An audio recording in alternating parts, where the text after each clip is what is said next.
we were talking. Dr. Newby, please. So I'm just going to give a very brief outline of what's happening in Vietnam at the moment.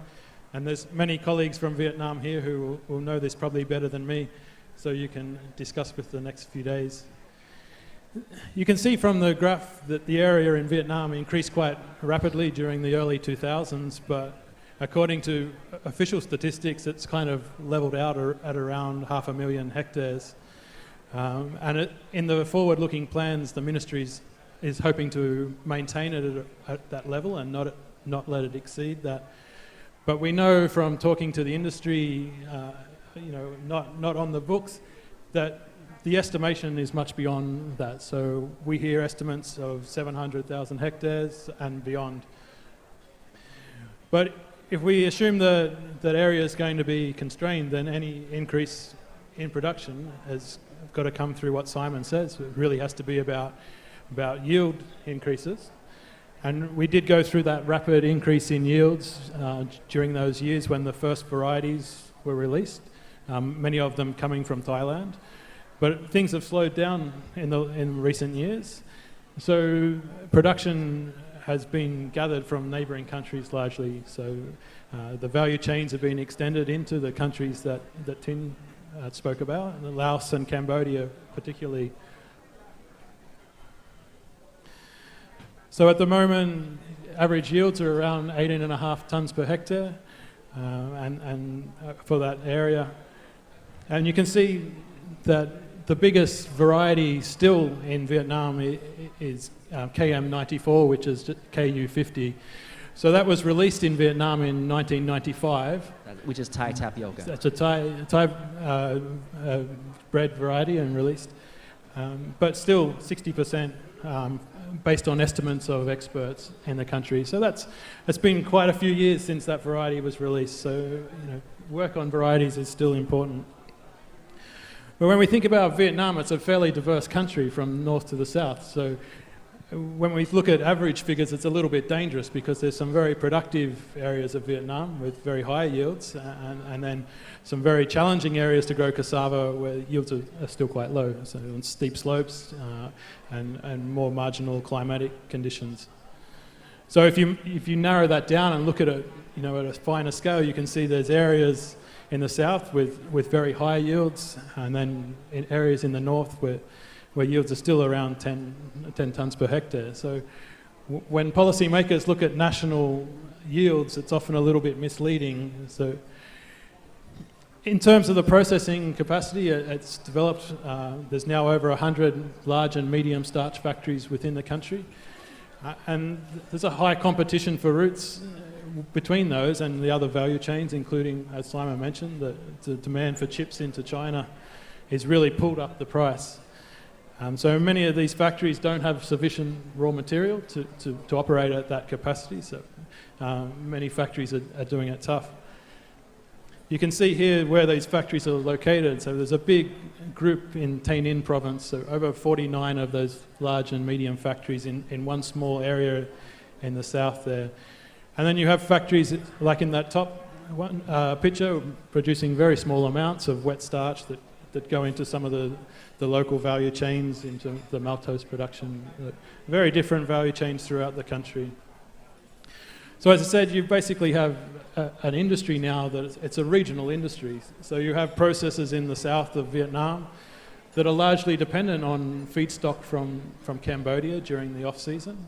You have areas dependent on material from Laos, just as Thailand relies on Cambodia and in several areas, and Myanmar linked to China. So it's very difficult to describe the cassava value chain even at that local level with country borders surrounding it.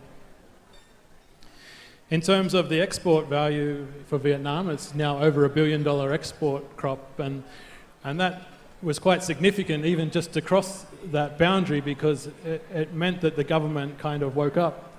For a long time, cassava was a neglected crop, almost a forbidden crop.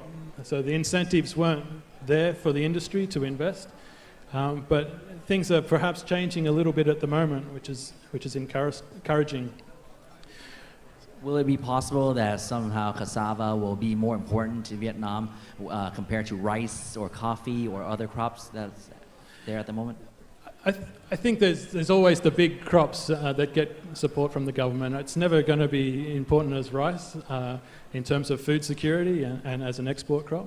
And coffee, obviously Vietnam, the largest coffee exporter in the world, is a very important crop for the economy. My point is there still room for cassava to expand? I think there is room for it to expand, but it really comes back to what Simon, like the structural structure in the economy. If things changed there tomorrow, things would change very quickly. And this comes through in this slide, where you can see that Vietnam is very heavily oriented towards China. And everyone is aware of this, and it's a concern for the industry, but also that trickles down to the farmers who we work with. So if this correction does happen, we see 500,000 households become very marginal overnight. So the big changer in recent years, I guess, in the region has been biofuel, and Vietnam, like Thailand, has a biofuel mandate, a staged progression, that full E10 in the next few years.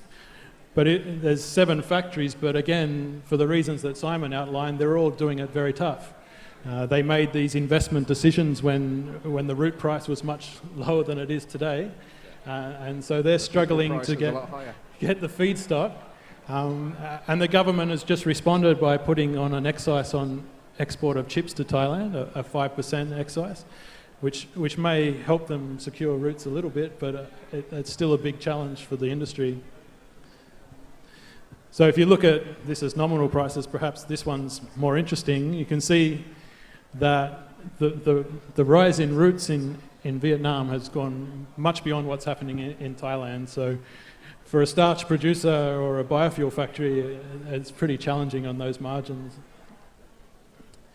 But the other big change, obviously, is that for all these crops that compete annually for a farmer's land, the decline's very rapid. So you have smallholder rubber that's now worth half as much as it was a few years ago, and sugarcane, which are the big competition crops, I guess, other than maize, that are trending down. So there is this replacement of maize, sugar, and now even rubber into cassava. So the area is perhaps changing.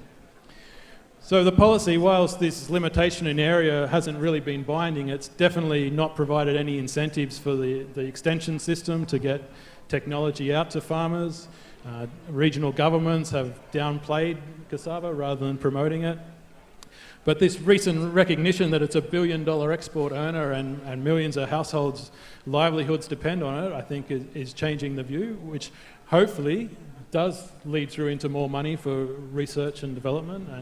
And we're hoping to see that in the future. And I know my colleagues from the association are lobbying very hard to get more government funding for the industry. So, I mean, for SEAT, our main mission is for what we call eco-efficiency. So we want to see a profitable and competitive industry where we want to make sure it's sustainable and resilient, that we're not degrading our resources. But we also have a focus to make sure that as this industry develops, that the smallholder farmers are doing well out of it, as well as the processors. So in this graph you can see that cassava is largely grown in areas where there's a lot of poor people. So we see it as a really important crop that has, to date, lifted many people out of poverty. But if you're poor and you're living on the margin and these price corrections do happen, then when you're on the margin, a small change can really tip the balance. So it was interesting to see how these price fluctuations play out. So some ongoing challenges. I think the single reliance on a market is pretty scary for everyone in the industry. The soil erosion that Tin talked about. And I guess a common thing through the region is the rising cost of labour as people move to the cities, and the limited mechanisation becomes a big challenge. The emerging pests and diseases, I think, is a problem the industry is facing throughout. It's a regional problem. As this expansion has occurred, planting material is travelling further and moving things around. And again, this historic low investment is starting to catch up. So there are solutions. The returns on investing in improved fertility management are very high. If you get a farmer to invest in some fertilizer, often they get 500% return on that investment. We are working towards developing better clean seed systems. It's a big research priority at the moment through breeding, but also working with industry to see if there's a business case to get clean material to people, looking at the cropping system, and working with extension. Another thing is the emergence of the clean markets, the organics, the gluten-free, the non-GMO. One thing we're kind of interested in is there incentives in those markets to develop a sustainable industry, or is organic starch leading to land degradation in Laos or Cambodia? So we're interested to explore if those incentives exist. But again, as going back to what Tin says, we see the need for strong partnerships, and the private sector has to be strongly involved in setting the research priorities, but not just setting them and then receiving roots from that research, but to be actively involved in getting those technologies out to farmers. A starch factory has a network of traders that see farmers much more frequently than a government extension officer. And the key to regional partnerships, to make sure that those yield gains that Simon told us were so necessary actually do come off. Thank you very much. Thank you, Dr. Newby.